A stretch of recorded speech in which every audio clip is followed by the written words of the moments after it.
힘써 주시기를 바랍니다. 우리 오늘 이 말씀을 가지고 하나님의 말씀은 약이다. 지난주 이어서 계속 두 번째 말씀을 전하겠습니다. 우리는 치유를 공부하면서 이전까지는 막연하게 이렇게 주님을 바라보면서 살았습니다. 사실 내가 어떠한 질병 걸리면 어떤 병을 걸리면 다행히 율법으로 기능하고 또 내가 어떻게 또 삶에 내가 하나님 앞에 말씀대로 순종하지 못함으로 말미암아 질병이 왔다. 마치 하나님을 향해서 율법적인 잣대를 가지고 하나님은 우리에게 질병을 주시고 고통을 주시는 하나님이다. 이렇게 인식을 하고 또 소망을 두고 언젠가는 이 질병이 내가 나으면 받겠지 하면서 여러분 소망은 결탄코 어떤 문제가 해결되는 건 없습니다. 믿음은 바라는 것의 실상이 믿음은 현장이기 때문에 항상 우리는 믿음으로 취하는 것이지 소망하는 것들은 이렇게 이야기합니다. 아이들이 공부할 때 이런 게 소망이 돼서 나는 언젠가는 장관이 될 거야. 소망한다고 장관이 됩니까? 나는 언젠가는 국회의원이 될 거야. 소망한다고 이런 국회의원이 됩니까? 소망은 언제든지 소망은 할 수 있지만 그것은 막연한 것이고 우리에게 일어날 수 없는 거예요. 그러나 믿음으로 취할 때 반드시 역사가 일어난다는 것을 기억해야 됩니다. 그래서 많은 사람들은 막연하게 언젠가 하나님이 고쳐주실 거야. 내가 어떤 이 문제를 해결한 바 다시 말해서 내가 반복되는 죄를 지으니까 하나님 질병을 주셨는데 이 문제를 내가 해결만 받으면 어떤 질병에서 자유를 받을 거야. 또 은사자들이 어떤 특별한 집회를 통해서 막연하게 그 집회를 통해서 나는 체험을 받을 수 있어. 이렇게 우리는 막연한 태도를 가지고 살았단 말이죠. 그것은 우리가 공부를 하면서 그거는 결탄코 우리에게 좋은 태도가 아니라고 말씀했습니다.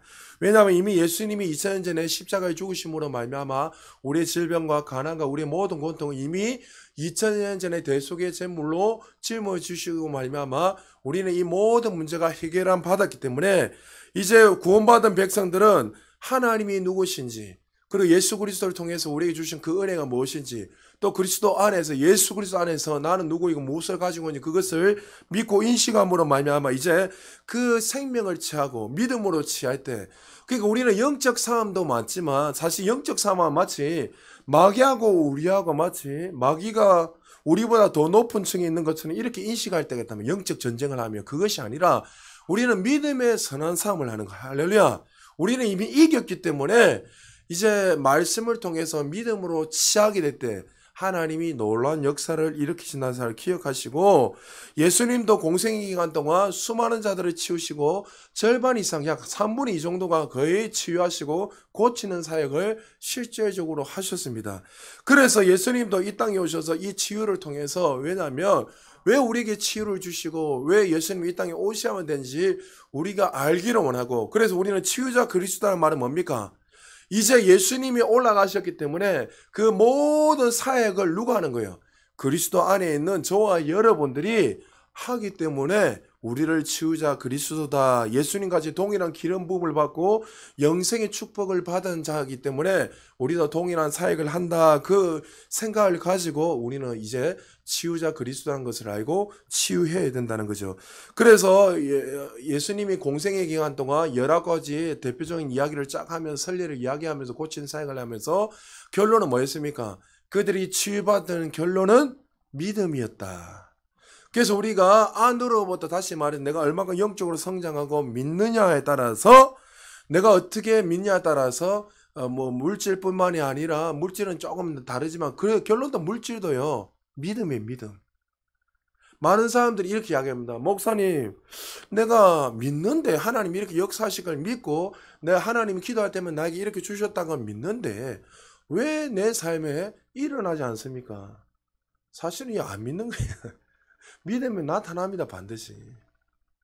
그런데 여러분 가운데 자꾸만 착각한 게 뭐냐면 왜 안 나타나지 자꾸 의심한다며요. 그 의심하니까 안 나타나는 거예요.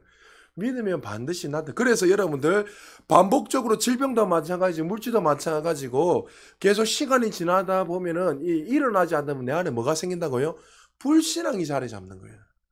그래서 이 불신앙을 빨리 뭘로 바꿔야 돼요? 말씀을 통해서 내가 누구이고 무엇을 가지고 있고 예수 그리스도께서 나에게 어떠한 은혜들을 주셨는가 그걸 다시 고백하고 우리가 바른 태도를 가지고 잘못된 것을 제거하고 바르게 나가기만 하면 태도를 바꿔서 계속 바른 생각을 하고 전진해 나가면 하나님께서 주시는 그 유업들이 우리의 삶에 나타난다는 거죠.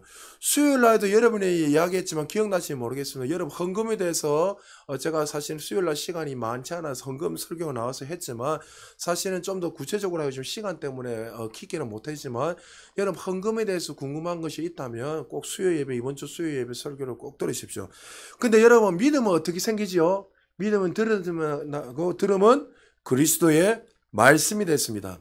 근데 잘 들으십시오. 그 말씀만 계속 들으면 믿음이 생깁니까? 성경 그렇게 분명히 말했습니다. 그러면 이 믿음이 우리의 삶에 확장되고 나타날 수 있는 게 뭡니까? 결론은 잘 들으십시오.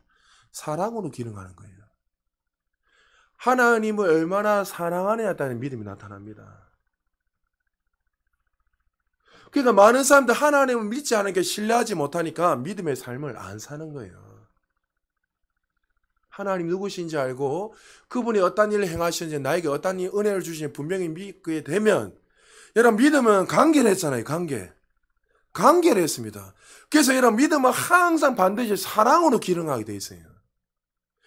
그냥 여러분 많은 사람들이 이렇게 이야기합니다. 하나님 믿음 주세요. 어떤 사람들은 그 어린아이 수준에서 믿음 주세요. 계속 믿음은 들으면서 자라잖아요. 근데 들음은 말씀을 통해서 생기는데 그거 말씀을 계속 듣는데 문제는 뭐냐면 확장이 안 일어나는 거예요. 삶 속에 말씀이 실제가 왜 안 나타납니까? 결론은 이 믿음은 하나님 누구신지 그 사랑으로서 기능해요. 하나님 누구신지 알면 어떻게 해요? 그분을 사랑하게 되면 내 모든 삶을 드리게 돼 있어요. 할렐루야. 아브라함이 여러분 어떻게 했죠? 그분이 누구신지 분명히 믿을 때에 자신이 어떻게 본토지 아버지 집을 떠나 내가 지시한 땅을 갖고 그리고 이삭을 바치랬을 때 죽은 자 가운데 살아갈 것을 믿을 때 했습니다. 근데 그 믿음이 어떻게 나온 거죠? 하나님이 누구신지 알고 그 사랑의 관계 속에서 나오는 거예요. 그냥 나오는 것이 아니라는 거죠. 그래서 여러분들이 그 좋으신 하나님을 날마다 많이 묵상하고 그 사랑 안에서 기능해야 돼요. 어떤 사랑요? 하나님은 죽은 자 가운데 살릴 걸 믿는 그 사랑한 가운데서. 그럴 때 우리의 삶에 어떻게 해요? 오히려 여전히 어떠한 상황이 있어도 감사함으로 기쁨으로 살아갈 수 있다는 거죠. 그래서 하나님의 말씀 지난주 반복해서 이야기합니다. 하나님의 말씀은 모든 사람에게 약이 되는 것이 아니라 그것을 얻는 자에게만 약이 되는 것입니다. 그래서 이 말씀을 어떻게 뭘 것인지 하면서 네 가지를 쫙 이야기했죠. 내 말을 주의하라. 내 길을 내게 말하는 것을 기울여라. 그것을 내 눈에서 떠나지 말게 하라. 말씀을 내 심령이 지키라. 이것을 네 가지로 한 가지 공통적으로 말한다면 결론 뭡니까? 심령에 두라. 이 말은 뭐예요? 우선순위. 다시 말해서 내가 절대적으로 가장 먼저 무엇에 우선순위 두는 거예요? 하나님의 말씀.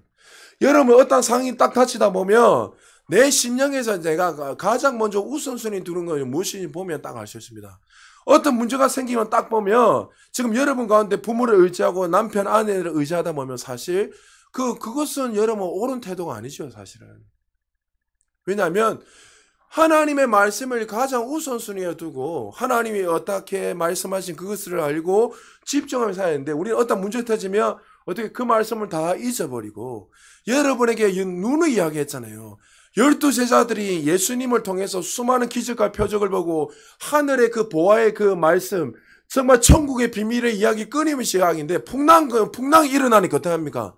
그 하나님의 말씀은 온데간데 않고 그 창조주 하나님이 그 배 가운데 주무시고 계신데도 불구하고 어떻게 합니까? 그거 다 잃어버리고 현실의 배 앞에서 자신의 열심과 자신의 노고로 계속 뭔가를 해가 안 되니까 어떻게 해요? 그것도 믿음으로 찾은 것이 아니라 어떻게 해요? 그 원문에 뭐냐면 짜증을 내고 있습니다. 예수님이 이 일과 상관이 없습니까? 뭐 하시는 겁니까? 이렇게 이야기한 거예요. 믿음으로 이야기한 게 아닙니다. 원문에 보면. 뭐 하는 거냐면서 오히려 제자들이 원망하고 불평하고 있다는 거죠. 그것은 바른 태도가 아니란 거죠. 올바른 태도가 아니란 거죠. 그래서 우리의 삶 속에는 끊임없이 그 삶 속에 내가 지금 무엇을 의지하고 무엇을 바라보고 있는, 그래서 심령 속에 내 마음 속에 지금 무엇을 두고 지금 무엇을 믿고 살아가고 있는가, 그것이 그 사람의 인생의 기준이고 그 사람이 어떻게 나아갈 수 있냐, 그것이 분명히 나온다는 거죠. 그래서 여러분들의 삶 속에 항상 주님의 말씀을 항상 중심에 장착하고 끊임없이 훈련해서 여러분의 삶에 전진이 일어나기를 주의 이름으로 축복합니다. 나는 지금 아닌갑다, 이거 마귀가 주는 거예요. 그렇게 절망하지 마시고 말씀을 통해서 여러분 교훈과 책망과 바른하게 의를 교육하기 유익하다, 이 말은 뭐예요? 그 말씀 찔림이 있다는 것은 여러분 정죄감을 사로잡혀서 여러분 이거 안 되는 것 같다, 이것에 가는 것이 아니라 어떻게 해요? 그게 찔림을 받았다면 돌이켜서 하나님이 주시는 그 은혜로 전진해 나아가라는 거예요. 그렇게 될 때 여러분의 삶에 하나님 주시는 그 풍성한 생명의 역사들이 끊임없이 나타나는 거예요. 그렇다면 우리가 질병 가운데 있을 때, 또 우리가 정말 그런 어려움이 있을 때 우리는 말씀을 어떻게 해야 되는가, 여러 가지 있지만 결론은 뭐예요? 끊임없이 심령을 통해서 그것을 동의하고 고백함으로 여러분의 입술을 통해 고백을 하고 믿음을 통해서 시작이 될 때 역사는. 자, 그러면 구체적으로 팁을 몇 군데 쫙 설명을 할 테니까 여러분들의 어떤 질병 가운데 어떤 문제도 마찬가지입니다. 이런 일이 있을 때 우리가 어떻게 해야 되는가, 결론은 말씀해야 하는데 첫 번째 치유해야 되는 거니까 치유에 대해서 이야기하겠습니다. 먼저 대 속 안에 있는 이 치유에 대해서 인식을 하고 믿고 고백하며 나가야 됩니다. 자, 대 속에 관련된 성경 구절이 어마어마하게 많지만 네 가지 있으니까, 얘는 말씀이 하나님이고 말씀이 생명이고 능력이니까 우리 천천히 우리 한번 읽어보겠습니다. 먼저 이사야 53장 4절 5절 한 절씩 교독합니다. 그는 실로 우리의 질고로 지고 우리의 슬픔을 당하였거늘 우리는 생각하기를 그는 징벌을 받아 하나님께 맞으며 고난을 당한다 하였노라. 그가 찔림은 우리의 허물 때문이요 그가 상함은 우리의 죄악 때문이라. 그가 징계를 받음으로 우리는 평화를 누리고 그가 채찍에 맞음으로 우리는 나음을 받았다. 마태복음 8장 16절 17절 교독합니다. 저물매 사람들이 귀신 들린 자를 많이 데리고 예수께 오거늘 예수께서 말씀으로 귀신들을 쫓아내시고 병든 자들을 다 고치시니 이는 선지자 이사야를 통하여 하신 말씀에 우리의 연약한 것을 친히 담당하시고 병을 짊어지셨도다 함을 이루려 하심이더라. 자, 베드로전서 2장 24절 같이 읽습니다. 시작. 친히 나무에 달려 그 몸으로 우리 죄를 담당하셨으니 이는 우리로 죄에 대하여 죽고 의에 대하여 살게 하려 하심이라. 그가 채찍에 맞음으로 너희는 나음을 얻었나니. 갈라디아서 3장 13절 같이 읽습니다. 시작. 그리스도께서 우리를 위하여 저주를 받은 바 되사 율법의 저주에서 우리를 속량하셨으니 기록된 바 나무에 달린 자마다 저주 아래에 있는 자라 하였음이라. 아멘. 그러니까 질병 가운데 혹시 여러분 질병에 걸렸든지 오랜 시간 동안 어떤 사람들이 이 문제가 해결되지 않다면 여러 가지 이유가 있지만 그 중에 우리가 가져야 될 태도가 뭡니까? 거듭난 사람들 첫 번째 태도가요, 대속 안에 예수 그리스도께서 우리의 모든 질병 어떻게 해요? 2000년 전에 예수 그리스도를 통해서 모든 질병을 짊어지시고 저주 아래서 그 모든 것들을 우리를 자유케 했다는 거예요. 할렐루야. 그럼 그 사실을 통해서 말씀을 통해서 여러분 어떻게 해요? 그것을 인식을 하고 그 태도를 바꿔서 고백하고 계속 말씀이 말하는 데까지 믿어질 때까지 여러분들 계속 고백하면서 전진해 나가야 되는 거예요. 할렐루야.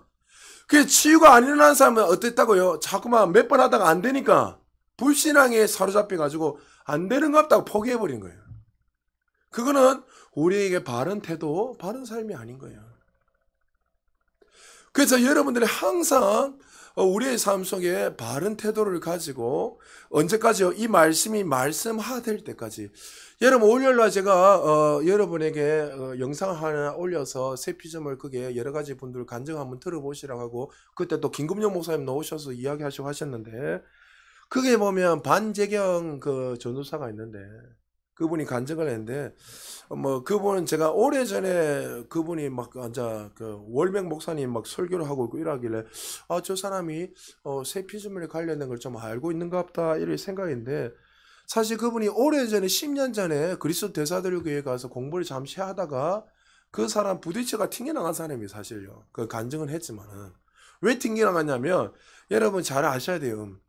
그 월명 목사님 여러분 잘 모르시지만 월명 영혼몸 이렇게 뭐 설교하는 목사님 계신데 하여튼 그분 대단한 분입니다. 이 목사님은 혼적인 영역을 다루는 분입니다. 그러니까 쉽게 말해 이런 거죠. 여러분 우리가 거듭났을 때 우리는 혼은 구원받지 못하니까 끊임없이 뭐요? 혼을 다루어서 우리는 끊임없이 하나님 주신 구원을 누리게 하는 거예요. 우리 해야 되는 거 맞죠? 근데 크리스 오야켈리 목사님은 뭐예요? 혼적인 영역도 다르지만 더 중요한 거는 이미 내 영을 다루군요, 그분요. 내가 이미 그리스도 안에서 새로운 피조물이 됐기 때문에 이미 다 됐기 때문에 혼을 다루는 필요도 없이 쉽게 말해서 이미 나타나기 때문에 그것을 인식하면 그냥 나타난다는 거예요. 근데 반적인 전사 같은 경우는 혼적인 부분 계속 다뤄야 된다니까 그 부분을 계속 해야 된다고 생각하고 계속 끊임없이 했는데 요건 이미 다 됐다 이렇게 이야기하니까 부딪히는 거예요. 그게 10년 전에 공부하다 튕이 나가버린 거예요. 근데 여러 가지 사건 때문에 이번엔 다시 잠시 와서 그분이 이렇게 해서 교제를 하고 이렇게 했는데 그러니까 여러분 항상 모든 신앙생활 균형이 있게 돼요. 저는 여러분들이 하나님 주시는 그 은혜 안에서 좀 누렸으면 좋겠어요. 할렐루야. 혼적인 부분도 우리가 열심히 해야 되지만 사실 우리가 좀 더 알면 말씀을 깊게 공부하게 되면요. 크리스 오야킬리 목사님이 저는 더 동의합니다. 왜냐하면 왜요? 내용이 이미 완전히 100% 새로워졌는데 할렐루야. 새로워졌다면 그것을 계속 인식을 하고 말씀을 인식을 하고 나는 이미 어떻게 해요? 여러분 이미 내가 손을 얹으면 나요. 왜요? 이미 능력이 거듭날 때 그 능력이 다 부어져 있기 때문에 내가 모를 뿐이지. 할렐루야. 그래서 밖으로부터 찾는 것도 중요하지만 이미 안으로부터 나오는 것이 더 중요해요. 결론은 뭐예요? 영적인 성장이 일어나야 되는 거예요. 그래서 제가 김건영 목사님하고 이런저런 이야기를 하다가 여러분이 잘 알다시피 우리 교회 오셨던 안성철 감독님 오셨잖아요. 오셔가지고 안성철 감독님 지금 올해 72살이신데 이런 둘이신데 이제 그 은퇴를 원래는 더 빨리 하려고 했는데 교회에서 계속 막아가지고 그렇게 그분은 율법적인 설교를 하지만 하나님 주신 은혜가 너무나 그 기름 부음으로 사역하시는 분이기 때문에 임재 사역을 그래서 이 목사님은 은퇴를 이제 오래 하실 것 같아요. 다 이렇게 세팅을 다 해놨고 이미 그 후배가 와서 목회를 잘하고 계시고 이어서 근데 김근정 목사님하고 저하고 이런저런 이야기를 하다가 김근정 목사님이 저한테 이런 이야기 느낌이 이 목사님 은퇴를 하시면 오래되지 않아서 하나님 빨리 데려가실 것 같다. 그래서 목사님이 이제 김근정 목사님 이런저런 스승이고 또 저희 스승이 이렇게 이야기하니까 목사님 정말 은퇴하시기 전에 집회를 한번 했으면 좋겠습니다. 이래서 하여튼 11월 달에 하여튼 소수 정해 저도 그쪽에 올라가야 되는데 가서 이제 있던 그 기름 부음이나 이런 것들을 다 하고 이렇게 하실 것 같은데 그래서 그 목사님하고 이야기하면서 정말 우리는 우리 안에 있는 이 선한 것들 건전한 생각들 이런 것들은 인식하지 못하고 어떤 질병과 어떤 문제가 생기면 그 문제에 집중하며 살아갈 때가 너무나 많다는 거죠. 그래서 우리는 항상 첫 번째 우리가 어떤 자세가 태도가 뭐냐면 어떤 질병이나 어떤 문제가 생길 때마다 항상 하나님 주신 이 선한 것들을 선택을 하고 나가야 되는 거예요. 그래서 첫 번째가 뭐라고요? 대속 안에 있는 치유. 예수님이 채찍이 맞으면 우리 나음을 입었기 때문에 우리는 이 질병을 받아들이고 이 말씀이 진리고 생명이기 때문에 우리는 이미 나았습니다 하고 우리는 그 태도를 가지고 계속 전진하면 우리의 삶에 진리가 너희를 자유케 하기 때문에 여러분의 이 말씀을 통해서 여러분의 삶에 반드시 자유가 일어난다는 거죠. 그리고 두 번째 어떤 사람이 질병으로 고통당하고 있다면 어떻게 해요? 이 치유가 건강한 것이 누구의 뜻이란 거예요?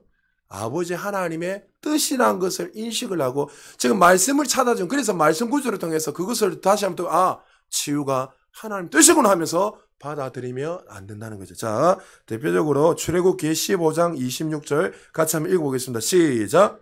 이르시되 너희가 너희 하나님 나 여호와의 말을 들어 순종하고 내가 보기에 의를 행하며 내 계명에 귀를 기울이며 내 모든 규례를 지키면 내가 애굽 사람에게 내린 모든 질병 중 하나도 너희에게 내리지 아니하리니 나는 너희를 치료하는 여호와임이라. 아멘. 또 여기에서 여러분 율법적으로 기능하시면 안 돼요. 구약에는 그들이 죄인이기 때문에 하나님 그렇게 말씀하신 거예요. 언약 안에 있는 사람들 안 그러니까 내가 율법 열심히 지켜야지 하나님 치유하신 거 여기 집중하시면 안 된다는 거예요. 자꾸만 왜 이상한데 자꾸만 집중하냐면 하나님은 어떤 하나님이라고요? 너희를 치유하시는 하나님이시다. 할렐루야. 우리 하나님이 예, 그 하나님이시고 하나님의 뜻이 우리를 건강하게 살기 원한 것이 하나님 뜻입니다. 출애굽기 23장 25절 26절 같이 있습니다. 시작. 내 하나님 여호와를 섬기라. 그리하면 여호와가 너희의 양식과 물의 복을 내리고 너희 중에서 병을 제하리니 내 나라에 낙태하는 자가 없고 임신하지 못하는 자가 없을 것이라. 내가 너희 날수를 채우리라. 할렐루야. 주님 안에서 건강하게 사는 것, 그것이 하나님 뜻이죠.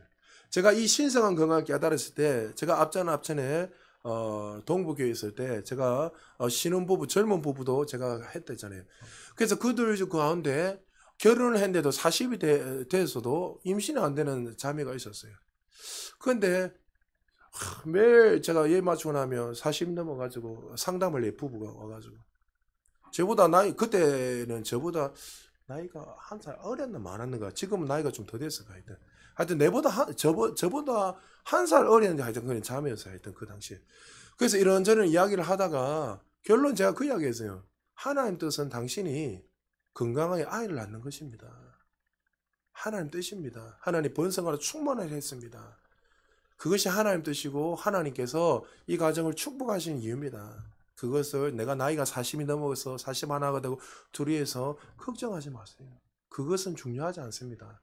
그리고 앉혀놓고 기도해주고 또 축복해주고 했습니다. 결론은 어떻게 됐을까요? 제 있을 때는 임신 안 돼요. 제 나가고 나서 아이 지금 잘 크고 있습니다. 임신해서. 할렐루야. 그 하나님의 뜻은 우리가 건강하게 풍성한 삶을 누리며 살아가는 것이 하나님의 뜻이란 거죠. 시편 91편 10절 그리고 16절 두 절 같이 한번 읽어보세요. 시작. 화가 내게 미치지 못하며 재앙이 내 장막에 가까이 오지 못하리니 내가 그를 장수하게 함으로 그를 만족하게 하며 나의 구원을 그에게 보이리라 하시도다. 할렐루야. 어떤 재앙도 우리를 어떻게 할 수도 없고 어떻게 우리를 장수할 뿐만 아니라 우리 하나님 우리를 항상 만족한 삶을 누리며 그 구원의 은혜를 누리며 살아가는 것이 하나님의 뜻이라는 거예요. 할렐루야. 그래서 이것이 하나님의 뜻이기 때문에 우리는 어떻게 해요? 치유뿐만 아니라 번영하는 모든 사람들이 우리의 삶 속에서 늘 누리며 살아가는 것이 하나님이에요. 여러분 그리스도 안에 우리는 그것을 누리며 살아가는 거예요. 그래서 여러분 어떤 상황이 닥칠 때마다 항상 빨리 거기에서 벗어나서 태도를 바꾸고 생각을 바꿔서 나는 그리스도 안에 있기 때문에 나는 어떻게 해요? 건강하게 살 수밖에 없고 낙태도 일어날 것이 아니고 나는 질병도 걸리지 않을 것이고 장수하게 살 것이고 장수 뭐요? 하나님 때가 돼서 수가 다 내면 자는 거예요. 누구의 품으로 가는 거죠? 이제 주님의 품으로 가서 이제 영원한 세계로 시작되는 죽음은 세상 사람들은 죽음은 고통이요 뭐 저주요 뭐 이렇게 생각 안 해요. 성도들의 죽음은 어떻게 해요? 하나님 기뻐하신댔잖아요. 왜요? 이제 주님의 품으로 들어가기 때문에 이제 영원한 생명을 누리며 살아가는 죽음은 그 통로이기 때문에 할렐루야. 그게 오히려 우리에겐 축복이에요. 축복. 왜 자꾸 사람들이 내 죽을까 봐 어떻게 이 염려합니까? 이 사실을 믿지 않기 때문에 죽음에 대한 두려움이 오는 거예요. 그러니까 여러분 믿음의 선진들 보십시오. 죽음을 누구도 두려워하지 않습니다. 여러분 전후가 예수님을 만나기 전과 후의 삶이 얼마나 달랐습니까? 초대교회 사람들 보십시오. 전과 후. 그 예수님을 버리고 도망갔던 베드로 12제자들 다 버리고 도망갔잖아요. 예수님 주변에 그 남아있는 사람이 누가 있었습니까? 아무도 없었잖아요. 멀찍이 떨어져서 내가 죽으면 어떡할까? 근데 그들이 부활하신 그 주님을 만나고는 그 안에 성령께서 들어오셔서 주인이 바뀌고 그의 삶에 정말 영원한 소망이 천국이 있다는 사실을 믿어지니까 어떻게 해요? 오히려 매를 맞아도 사자밥이 된다 할지라도 죽음을 두려워하지 않고 오히려 그것을 고난을 기쁨을 여기고 순교를 감사함으로 나갔다는 거죠. 왜요? 이것을 통해서 영원한 생명의 문이 나에게 열렸다는 사실을 깨닫기 때문에. 그래서 결론은 늘 말씀드리지만 반복적으로 뭐예요? 하나님을 정말 누구신지 분명히 알아야 돼요, 여러분. 그걸 지식적으로 아는 것이 아니라 정말 여러분의 삶에 만나야 돼요. 할렐루야. 계속 그러니까 여러분 기독교는요 체험의 종교예요. 체험의 종교. 그러니까 지식적인 종교가 아니에요. 여러분 그 주님이 늘 우리에게 말씀하시는데 우리가 너무나 분주하기 때문에 하나님의 음성을 들을 겨를도 없고 듣고 싶지도 않고 그냥 이 수준인 거예요. 다 그런 거예요. 우리 교회 성도님 수준 높으신가 어떻게 문제 하나 터지면 엎드리는 거예요. 어떻게 할까 어떻게 할까 이 수준에 머물러 있는 게 많은 사람들이 대다수가 정말 그것이 아니라 늘 주님이 내 안에 내가 주님 안에 살면서 정말 주님이 나의 사랑이 전부 되셔서 그 사랑 안에서 날마다 감사하고 기능하고 그 가부 그 수요일날도 소개했지만 그 가부가 두 랩돈을 드린 거는 뭐라 했습니까? 그 고백이 뭐라 했죠? 단순히 그냥 하나님 앞에 헌금하세요 그 내용이 아니랬잖아요. 주님 그 사람은 두 랩돈을 드렸던 그는 극심한 가난 다시 말해 생존의 위기 있는 가난이라 했잖아요. 두 랩돈을 드리면 자 저녁부터 무엇을 먹었지만 그 생존의 위기를 말 최고의 극심한 가난을 가진 자가 두 랩돈의 가부였습니다. 근데 그가 고백한 건 뭐죠? 주님, 사실 나는 이 두 랩돈이 나에게 인생의 절박하게 절대적으로 필요합니다. 이 돈 없으면 나는 내일 어떻게 될지 알 수가 없습니다. 죽을 수도 있습니다. 그렇지만 이 두 랩돈이 없어도 살 수 있는 이유가 뭡니까? 내가 이 두 랩돈보다 하나님을 더 사랑하기 때문입니다. 그래서 두 랩돈을 드린 거예요. 헌금 많이 해라 그 설교가 아니고. 그러니까 우리는 항상 신앙생활 할 때 태도와 자세를 바꿔서 해야 되는 거예요. 항상 주님을 사랑하는 마음으로. 그래서 아버지의 뜻이 무엇인지 우리가 믿는 아버지가 누구죠? 창조주 하나님이세요. 할렐루야. 시편 103편 2절 3절 같이 읽겠습니다. 시작. 내 영혼아 여호와를 송축하며 그의 모든 은택을 잊지 말지어다. 그가 내 모든 죄악을 사하시며 내 모든 병을 고치시며. 할렐루야. 시편 107편 20절 같이 읽습니다. 그가 그의 말씀을 보내어 그들을 고치시고 위험한 지경에서 건지시는도다. 할렐루야. 하나님이 우리를 건지시고 가장 좋은 길로 인도하시고 건강하게 하시고 부유케 하시고 그것이 하나님이 우리를 향한 뜻이라는 거죠. 할렐루야. 그 뜻이기 때문에 여러분 왕이 명령하면 취소가 안 됐잖아요. 그런데 이 땅이 눈에 보이는 왕도 명령하면 취소가 안 되는데 하물며 천지를 창조해 그 하나님이 말씀하신 그 말씀을 바꾸시겠습니까? 그 말씀 앞에 모든 천지는 개벽이 일어나고 두려고 떨고 있고 순종하고 복종할 수밖에 없는 거예요. 그래서 하나님이 뭐예요? 너희들이 그런 상황에 있을 때 하나님이 누구신지 알고 그 말씀의 뜻 가운데 하나님 뜻을 알고 우리는 전진해 나가는 거죠. 마태복음 7장 11절 같이 한번 읽겠습니다. 시작. 너희가 악한 자라도 좋은 것으로 자식에게 줄 알거든 하물며 하늘에 계신 너희 아버지께서 구하는 자에게 좋은 것으로 주시지 아니하리니. 할렐루야. 이분이 우리 아버지세요. 할렐루야. 야고보서 1장 17절 같이 읽습니다. 시작. 온갖 좋은 은사와 온전한 선물이 다 위로부터 빛들의 아버지로부터 내려오나니 그는 변함도 없으시고 회전하는 그림자도 없으시니라. 할렐루야. 모든 가장 좋은 모든 것들이 누구로부터요? 하나님으로 올 뿐만이 아니라 우리는 날마다 이랬다 저랬다고 마음이 이쪽으로 갔다 저쪽으로 갔다 약속을 지켰다 어겼다 하나님을 향해서 사랑했다가 나는 안 합니다. 이쪽 저쪽 하고 내 마음대로 이렇게 할 마음이 시시대로 바뀔 수 있지만 하나님이 우리를 향한 그 마음은 어떡해요? 어둠도 조금도 없으시고 변함이 없다는 거예요. 절대적인 사랑으로 아가페 사랑으로 우리가 실수하고 넘어져도 여전히 거듭난 하나님의 백성들은 여전히 하나님 어떻게 한다고요? 사랑하시는 거예요. 그래서 여러분 그 사실이 믿어지지 않으면 여러분 한번 기도해 보세요. 하나님 내 사실 이런 내가 여러분들이 막 율법적인 그 문제를 가지고 한번 기도해 보세요. 하나님 나 이 죄 지어서 저 죄 지었어요. 그럼 하나님 뭐라 하시는지요? 뭐라 안 하십니다. 어떻게 해요? 하나님이 늘 여전히 사랑한다고 말씀하십니다. 한번 기도해 보세요. 정말. 자꾸 율법적 기능하고 하나님 은성을 안 듣고 엉뚱한 소리. 여러분 잘 들으세요. 여러분들이 기도하다가 지금 애매하게 들리는 거 있죠.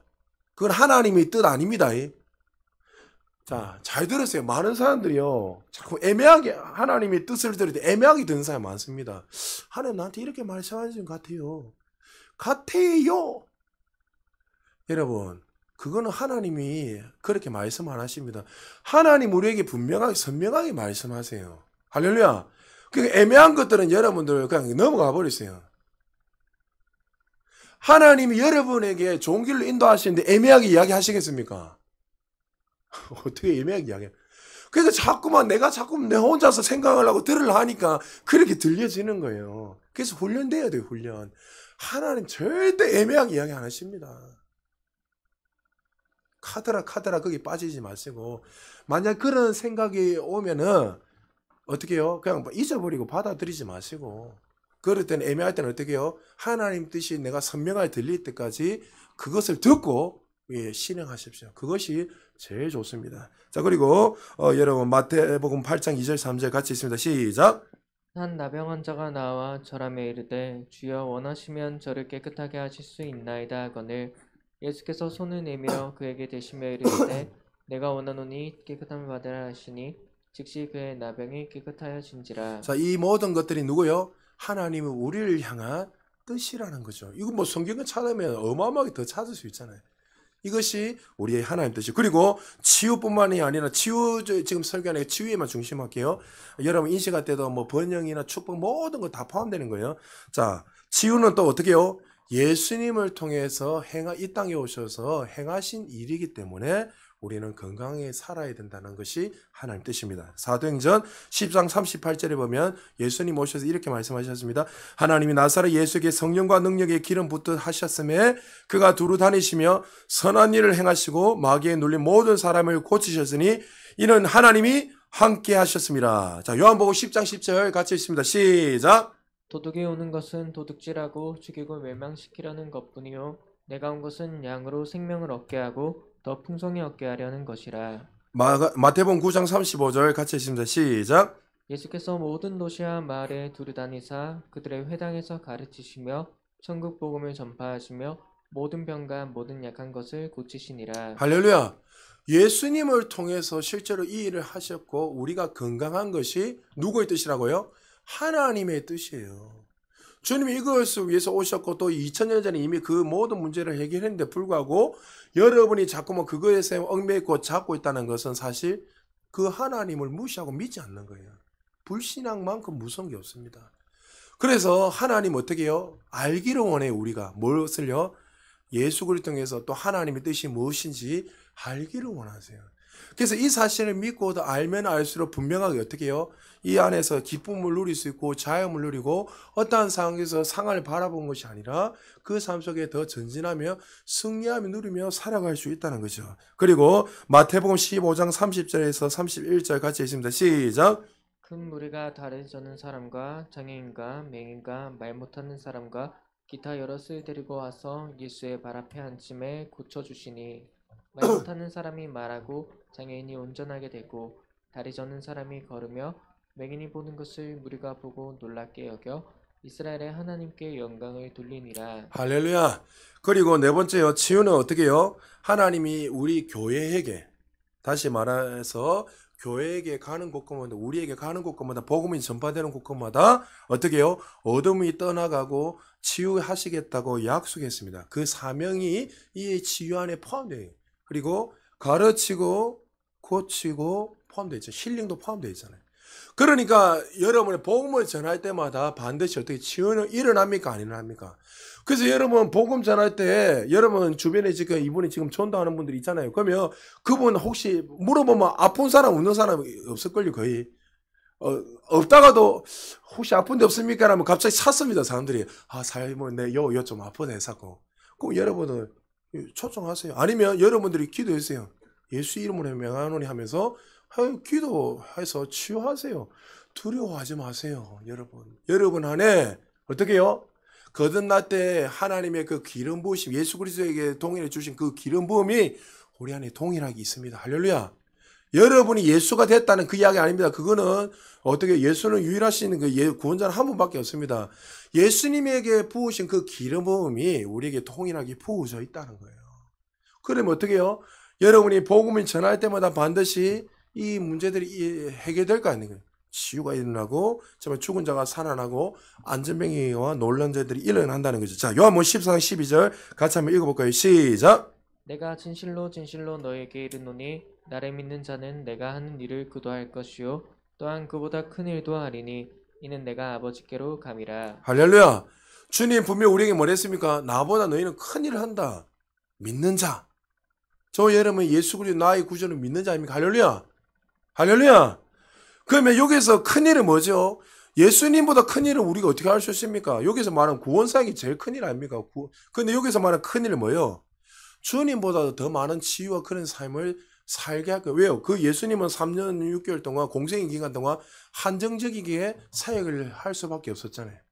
그러나 우리를 통해서 실제로 어떻게 해요? 너희들 통해서 고치고 치유할 뿐만 아니라 귀신을 쫓아내고 정말 죽은 자를 살리고 안진병 이런 수많은 예수님이 통해 주신 그 복음 사역들을 축복된 그 은혜들을 우리를 통해서 예수님보다 실제적으로 더 많은 일을 할 거란 것을 분명히 주님이 말씀하셨습니다.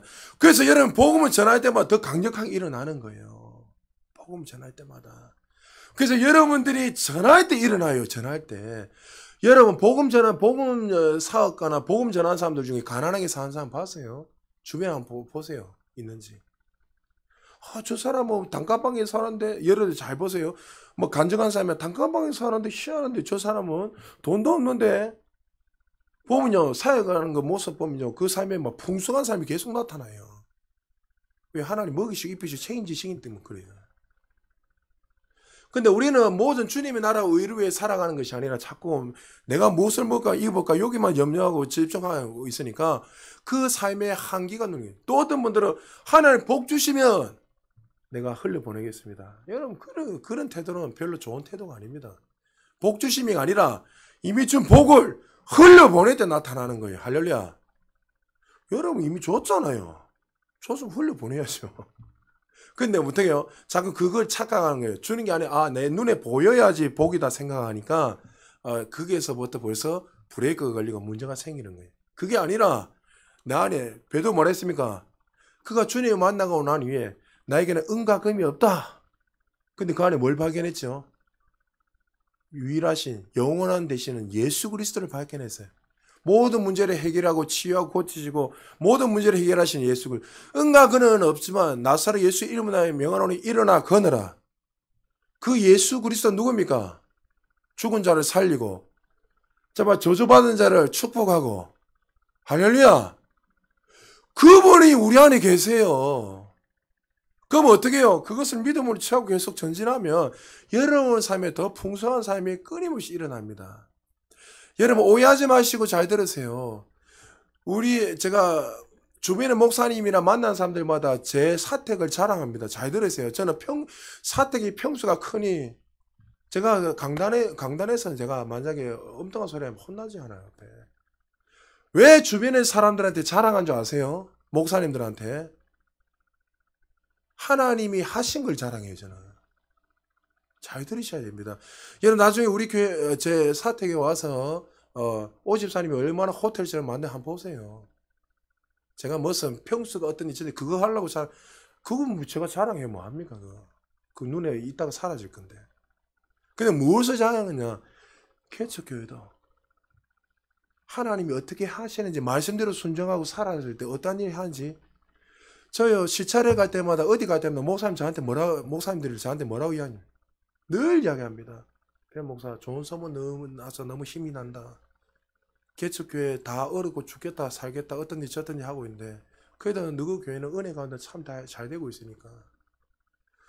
여러분 이번 노예 갔을 때 우리 노예에 교회 2군데가 폐쇄했습니다. 문을 닫았습니다. 그 이유가 뭐냐면 성도가 없어서 물질이 없어서 교회를 유지하기 너무 어려워서 우리 노예에서 이번에 2개가 문을 닫았습니다. 마음이 너무 아파요. 사실 우리는 이런 시대에 지금 살아가고 있어요. 두려움 가운데. 그럼 여러분들이 정말 그 가운데서 무엇을 선택하고 무엇을 받아들이겠습니까, 여러분? 내 안에 계시는 그 하나님을 붙들고 전진하면 나가는 거예요. 할렐루야! 여러분 눈에 보이는 것이 아니라 우리는 눈에 보이는 걸 믿고 살아가는 인생이 아니에요. 그리고 여러분 마가복음 16장 15절에서 18절 한 절씩 교독합니다. 같이 읽습니다. 또 이르시되 너희는 온 천하에 다니며 만민에게 복음을 전파하라. 믿고 세례를 받는 사람은 구원을 얻을 것이요 믿지 않는 사람은 정죄를 받으리라. 믿는 자들에게는 이는 표적이 따르니 꼭 그들이 내 이름으로 귀신을 쫓아내며 새 방언을 말하며 뱀을 집어올리며 무슨 독을 마실지라도 해를 받지 아니하며 병든 사람에게 손을 얹은 즉 나으리라 하시더라. 할렐루야. 하나님이 우리에게 복음을 전할 때마다 이 일들이 믿는 자를 통해서 교회를 통해서 나타나는 거예요. 할렐루야. 능력 주세요 하지 마시고 이미 여러분 안에 있는 그 하나님을 믿고 여러분 손을 얹으면 역사가 일어나는 거예요. 여러분이 선포하면 그 선포한 대로 이루어질 줄 믿으시기 바랍니다. 우리는 빛입니다. 우리는 진리고 우리 안에 계시는 분이 진리입니다. 오해하지 말고 잘 들으세요. 우리는 생명입니다. 할렐루야. 그렇기 때문에 우리가 가는 곳마다 어둠은 사라지고 눌린 자가 자유케 되고 왜 우리에게 이 은혜들을 주셨지요? 우리를 통해서 열방과 세계에 복음을 증거해라고. 그 사명이. 그래서 우리 교회는 이 사명을 위해서 모두 집중해야 돼요. 전도가 안 된다. 여러분 패배주의에 사로잡히면 안 돼요. 이 일을 위해서 하나님께서 우리에게 은혜를 주신 거예요. 아, 머니까 어떠니? 여러분 그런 소리 하지 마시고. 멀면 어떻게 해요? 여러분 예수님 바울은 몇백 킬로 몇천 킬로도 복음 전하고 뛰다녔는데 그 핑계 대지 마세요. 내가 좀 더 그 영혼을 향한 사랑이 있다면 10kg 20kg가 돼도 여러분 다니면서 여러분 제가 제 자랑하면 좀 미안하지만 제가 어디죠? 저는요 그 부목사 생활할 때 전도 생활할 때도 어떤 분들이 10kg 20kg 된데 만약에 자기가 오고 싶다면 제가 나 1시간 2시간 가서 태워왔습니다. 전도사 생활할 때 구미에 있을 때 예? 제가 그 토요일날 중고등부 했습니다. 토요일날 중고등부가 예배 드렸어요. 주일 안 드리고. 그럼 토요일날 드리면 대구에서 오는 날도 있고 뭐 다양한 지역에서 오는 날도 있고. 그러면 제가 전도사인데 어떻게 해요? 봉고차 타고 1시간 넘게 봉고차 운행을 해가지고 아이들 쫙 다 태워가지고 앉혀놨고 설교했습니다. 그리고 나서 또 어떻게 해요? 설교 마치고 나면 다 또 1시간 반 2시간 동안 빙 돌아가서 태워주고 왔습니다. 제가 전도사 때만 그래 했겠습니까? 목사 때도 몇 10km 20km 만약 먼다면 저 태우러 갔습니다. 여러분 우리는 사랑이 빚진 자잖아요. 그 한 영혼이 만약에 정말 내 성김과 그것을 통해서 주님 만나 변화될 수 있고 성장할 수 있다면 되는 거 아닙니까? 할렐루야. 자꾸만 마귀가 주는 마음을 핑계대고 아이고 우리 형님은 우리 누님은 안 될 거야. 안 돼. 여러분 그것은 결단코 좋은 태도가 아니란 거죠. 하나님 우리에게 이 은혜를 부어주셨어요. 야고보서 5장 14절 15절에 이렇게 말씀합니다. 같이 읽겠습니다. 시작. 너희 중에 병든 자가 있느냐? 그는 교회 장로들을 청할 것이요 그들은 주의 이름으로 기름을 바르며 그를 위하여 기도할지니라. 믿음의 기도는 병든 자를 구원하리니 주께서 그를 일으키시리라. 혹시 죄를 범하였을지라도 사하심을 받으리라. 할렐루야. 그러니까 우리가 가는 곳마다 하나님이 그런 은혜들을 주시고 요한삼서 1장 2절에도 사랑하는 자의 내 영혼이 잘된 같이 내가 범사에 잘되고 강건하기를 내가 간구하노라. 그러니까 우리가 가는 곳이 축복이고 우리가 가는 곳마다 어둠은 사라지고 왜 우리에게 이런 은혜를 주시고 우리를 통해서 복음 사역이 확정되고 그 일들을 하시기 위해서 그 은혜 주요. 그래서 여러분들은 어떻게 해요? 하나님의 예수 그리스도의 대사들로서 사신이라는 사실을 잊지 말고 하나님은 누구를 통해서 이 복음 사역이 확정되고 일하기 원하세요? 세상 사람 아니에요. 교회 아닙니다. 건물 아닙니다. 누구요? 따라합시다. 거듭난 나를 통해서. 할렐루야. 그래서 그 나를 통해서 전할 때 여러분 죽은 자가 살아나고 안전병에 일어나고 정말 그 저주받은 자가 저주가 풀어지고 삶의 문제들이 해결되고 영광에서 더 큰 영 올라간다는 거죠. 그리고 다섯 번째 치유는 믿는 자 안에서 역사하시는 하나님 때문입니다. 그래서 반드시 역사할 수밖에 없습니다. 요한일서 4장 4절 같이 읽습니다. 시작. 자들아 너희는 하나님께 속하였고 또 그들을 이기었나니 이는 너희 안에 계신 이가 세상에 있는 자보다 크심이라. 자, 우리는 누구에게 속했다고요? 믿습니까? 여러분 이것을 누누이 인식하십시오. 인식. 하나님께 속한 자입니다. 우리의 DNA는 하늘에 속한 자입니다. 할렐루야. 이상한 이는 누구에게 속했다고? 믿습니까? 왜? 하나님께 속했습니다. 이제 갑자기 감동이 오니까 뭐 생각해 좀. 이사가 니 잘 될 거야. 걱정하지 마. 니 길은 활성 열리 있으니까. 이삭이가 이제 자세를 좀 많이 바뀌어서 영적으로 많이 성장인 것 같아. 뭐 감동 오면은 뭐 해야죠. 그래서 여러분 잘 들으십시오. 항상 우리는 겉에 보이는 것이 잘 돼야지 잘 된다 생각하지만 사실 그게 아니에요. 하나님은 그게 관심이 없으세요. 우리가 성장하고 내가 볼 때는 뭐 어떤 문제가 닥치면 실패한 것 같고 넘어지고 뭐 안 되는 것 같지만 그 하나님 그거 아무 상관없습니다. 그것을 통해서 우리가 어떻게 해요? 속 사람이 강건해지고 정말 하나님 원하시는 장성한 자가 되기를 원하는 거예요. 왜?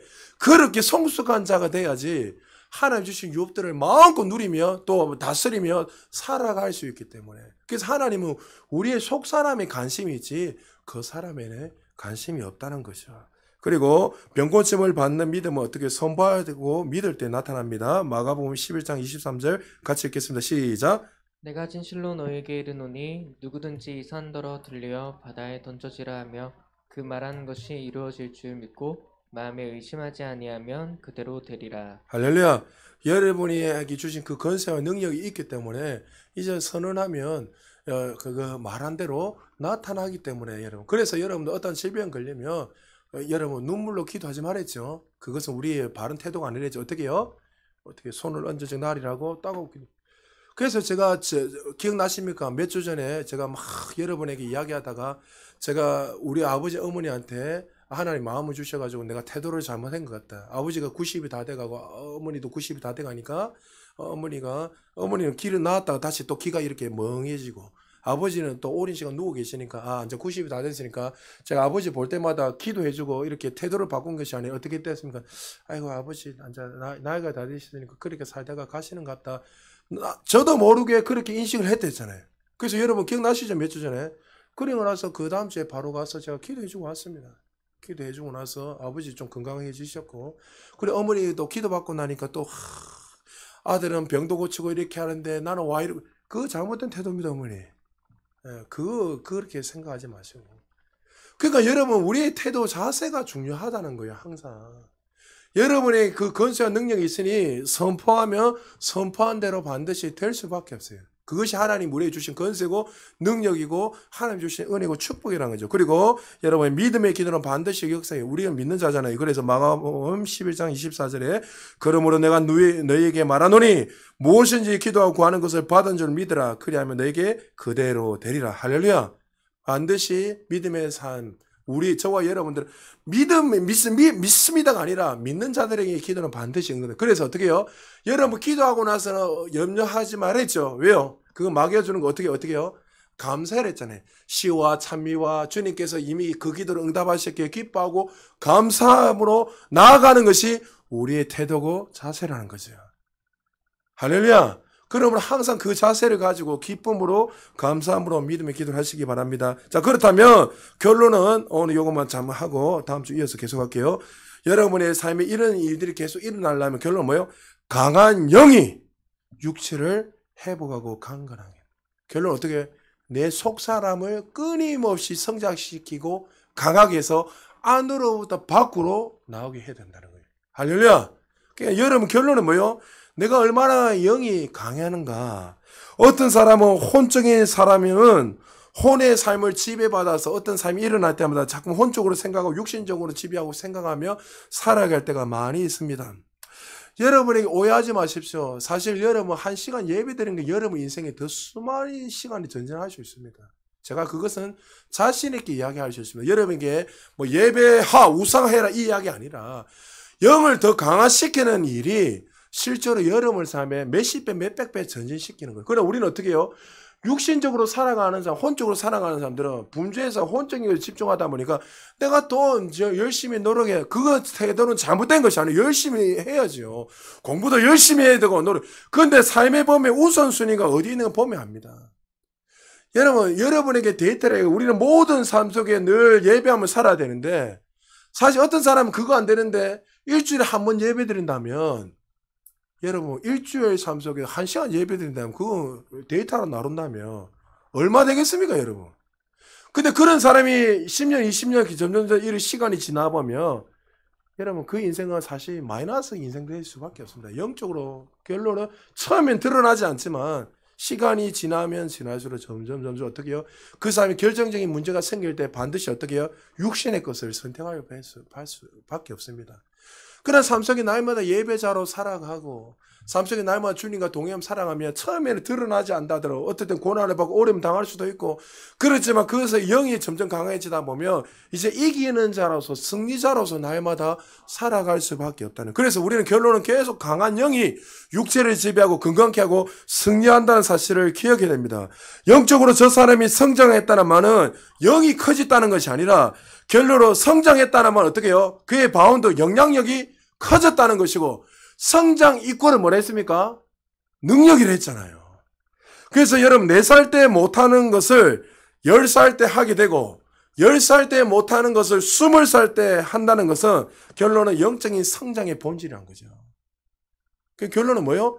내가 얼마나 영적으로 성장하느냐에 따라서. 그래서 이게 성장하고 나면 여러분 이런 걸 경험하잖아요. 이전에는 똑같은 일들이 일어나면 계속 넘어지고 실패하고 원망하고 그것 때문에 내 인생에 정말 짜증을 내고 뭐 전진이 일어나지 못한 사람들이 어느 날 영적으로 성장하게 되면 이것을 우습게 여기면 그냥 지나가 버려요. 그 사람이 성장했던 거예요. 근데 성장하지 못한 사람들은 이 시간들이 오랜 시간 동안 반복돼 계속 머물러 있는 거예요. 근데 그 사람은 어떻게 해요? 뭐가 문제인지 모르는 거예요, 그 사람들은. 많은 그리스도인들이 무엇이 문제인지 몰라서 그냥 앉아서 눈물만 흘리고 있는 거예요. 그래서 영적으로 성장한 사람들은 어떻게 해요? 그 사람의 영향력이 달라지는 거예요. 2살 때밖에 누리지 못하는 것이 5살 때 누리는 게 달라지고 5살 밖에 누리지 못하는 10살, 20살 누리는 게 같아야 달라요. 다르지요. 그래서 저는 영적인 거장들을 만나고 주변에 그 정말 뛰어난 분들을 만나보면요. 하늘을 누리며 살아가요. 와, 볼 때마다 와, 저 삶이 어떻게 저리 살아가 있는가. 정말 김진호 목사님을 볼 때마다 몇 주 전에도 통화 한번 했는데 그 겸손한 모습, 모든 것을 알고 정말 거의 막 제가 볼 때는 신발끈도 묶을 수 없는 그런 영적으로 탁월한 분인데도 불구하고 그렇게 겸손함을 하는 그 모습을 보면서 야, 끊임없이 지금도 은퇴하셔도 끊임없이 복음을 위해서 살아가고 태국에 또 이렇게 복음의 문을 열어놔서 또 가르치고 복음을 전하시고 또 센터를 만들어서 또 복음을 전해서 제자 사역을 하시고 또 자기 개인의 세를 내서 또 사역을 하시고 그 모습을 보면서 제가 야, 정말 영적으로 탁월한 사람들은 다르긴 다르구나. 여러분 영적으로 강건해서 성장하시고 지금 축복합니다. 그래 해야지 누리고 삶이 다르다는 거죠. 기도 많이 하는 것이 영적으로 성장했다고 말한 것이 아니라 기도는 영적 성장에 도움은 될 수는 있지만 그것은 본질이 아닙니다. 성경을 많이 안다고 해서 영적 성장이 일어난다고 많은 사람들이 이야기하지만 그것이 도움이 될 수는 있지만 그 사람은 그것은 아니란 거죠. 제가 아는 한 권사님도 마찬가지입니다. 성경을 끊임없이 많이 읽고 수십독을 하고 새벽 기도 빠지지 않고 평생 그렇게 누리며 공적 예배에 빠지지 않고 살아가지만 늘 입을 달고 사는 말이 뭐냐면 자녀들에 대한 염려. 목사님, 우리 딸이 또 무엇을 먹고 살지, 어떻게 할지 걱정이 됩니다. 우리 아들이 어떻게 살았지 걱정이 되고. 제가 볼 때마다 18번이 뭐냐면 목사님 식사하셨습니까? 무슨 굶어 죽은 귀신이네. 그 연세 때는 가난을 경험하고 했으니까 늘 그렇게 말하는, 근데 말해 보면 항상 어떠냐, 부정적인 말인 거예요. 염려되는 말인 거예요. 아내에 대한 걱정, 남편에 대한, 그러니까 남편에 대한 걱정, 자식에 대한 걱정, 교회에 대한 걱정, 목사님 뭐 먹고 살까 걱정. 그런 태도는 별로 좋지 않다는 거죠. 아, 그렇게 정말 신앙생활 오래 했는데. 근데 제가 그 권사님 보고 이야기했습니다. 권사님, 영을 좀 성장시키고 강하게 하십시오. 그러면서 강하게 하게 하는 그 여러 가지 이야기하다가 오늘부터 이제 한국말로 기도하지 말고 방언으로 기도 좀 많이 하세요. 방언으로 계속 기도하면 영이 활성화되고 강해질 것입니다. 염려하는 그 생각을 할 때마다 방언으로 계속 기도하면 그 생각과 태도가 계속 바꿔질 겁니다. 그래서 방언으로 계속. 근데 결론은 어떻게 되냐면 권사님이 오랜 시간 그렇게 안 되던 염려들이 방언 기도를 계속하면서 안으로부터 영이 강건해지니까 생각이 바뀌어버린 거예요. 그 이제는 어떻게 해요? 늘 감사함으로 신앙생활을 누리며 살아간다는 거죠. 여러분 항상 우리가 인식해야 할 것은 뭐요? 하나님의 말씀에는 문제가 있다 없다? 없다는 거예요. 말씀은 진리고 생명이기 때문에 이 생명을 심으면 반드시 그 생명 역사는 반드시 나타나야 돼요. 할렐루야. 그런데 문제는 뭐예요? 밭이 문제라는 거예요. 우리 심령 밭이 문제라는 거예요. 염려하고 걱정하고 하나님 말씀에 대한 불신앙을 가지게 되고 이 밭이 문제지 하나님의 말씀은 문제. 근데 이 씨앗은 이 말씀을 떨어지기만 하면 반드시 떨어진 대로 그 씨앗이 말한 대로 나타납니까? 나타나니까 반드시 나타납니다. 그럼 결론은 어떻게 해요? 이 씨앗이 30, 60, 100배 나타나면 우리의 태도가 바뀌어야 되는 거예요. 하나님의 말씀은 항상 옳으십니다. 하나님 말씀을 중심에 두고 생각을 태도를 바꾸고 우리의 심령을 계속 확장해서 갈망하고 나타나면 어떻게 우리의 삶 속에 30배, 60배, 100배는 반드시 나타날 수밖에 없다는 거예요. 할렐루야.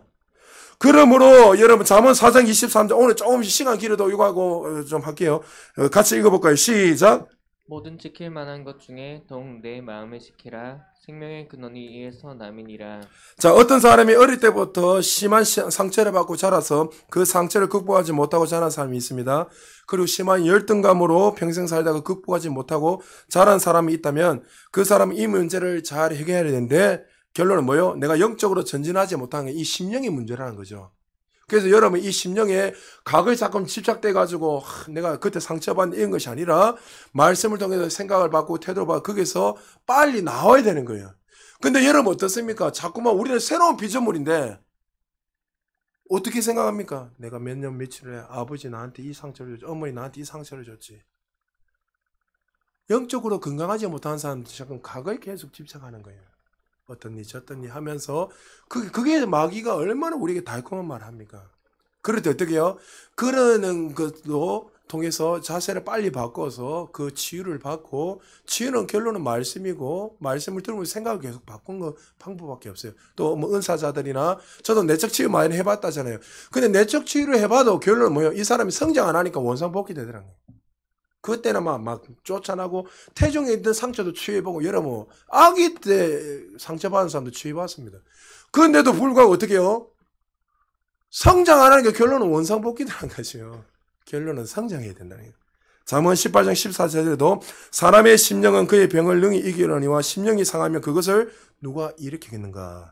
심령에 모든 것이 있다는 것입니다. 심령이 강하면 모든 병을 이길 수 있지만 심령이 상하면 병을 능히 이길 수 없습니다. 그래서 마음에 상처를 받는 우리에게 굉장히 조심해야 되고 또 상처를 주어서는 안 되지만 설령 상처를 받는다면 그걸 가지고 원망하고 불평하는 것이 아니라 그걸 가지고 어떻게 해요? 우리의 태도는 어떻게 해요? 그 상처에 집중하는 것이 아니라 왜 이 상처를 했는데 그때 문제에 집중하는 것이 아니라 어떻게 해요?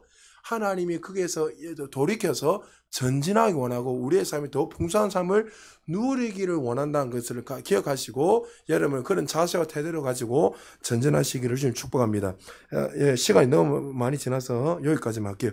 자, 여러분 결론은 교회 안에서 훈련되지 않은 사람들은 혼자서 공급을 잘 받지 못하게 되고 또 그런 사람들은 어떻게 해요? 결론은 성장하지 못하게 되면 결론은 어떤 어려움이 닥칠 때마다 반복적으로 계속 그렇게 살아갈 수밖에 없다는 거죠. 그래서 여러분들 내 삶에 지금 영적 내 심령 가장 하나님 말씀하신 내 이 안에 있는 이 중심이 어디에 지금 집중하고 있는지 한번 인식해 보시고 여러분 오늘 이 말씀을 통해서 우리의 태도를 어떻게 가지고 이런 문제들이 일어날 때마다 어떤 질병의 문제가 일어날 때마다 우리의 자세한 태도는 항상 하나님이 어떤 일을 행하셨는지 그리고 예수님이 어떤 일을 행하셨는지 말씀이 어떻게 말씀하시는지 그것을 통해서 여러분의 태도와 자세를 바꾸셔서 여러분 질병의 문제뿐만 아니라 여러분의 모든 전 영역의 문제들이 풀어지고 해결돼서 날마다 믿음을 취하고 전진한 자에 대해서 여러분의 삶에 늘 풍성한 삶이 흘러넘치기를 주의 이름으로 축복합니다.